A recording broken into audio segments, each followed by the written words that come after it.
Kabayan, eto, breaking news. TV5 inilaglag na ng tuluyan ang ABS-CBN dahil hindi ito nagbayad ng utang. Kinumpirma ng ABS-CBN ang pagtanggap ng Notice of Termination mula sa TV5 kaugnay ng kanilang TV Content Supply Agreement.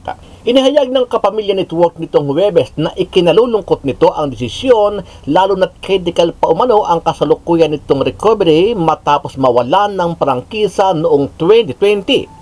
Iginiit ng ABS-CBN na hindi sinadyang ipinagpaliban ang mga bayad at patuloy na tinutugunan ang kanilang obligasyon sa TV5 sa loob ng 30 araw na ibinigay na panahon.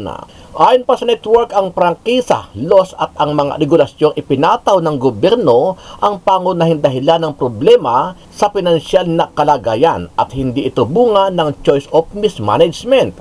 Kaugnay ito ng ulat na itinitigil na ng TV5 ang content partnership nito sa ABS-CBN dahil sa umano'y sadya nitong pagpapaliban sa pagbabayad ng kita na aabot sa 946.16 milyon kung saan naapektuhan na ang kanilang operasyon.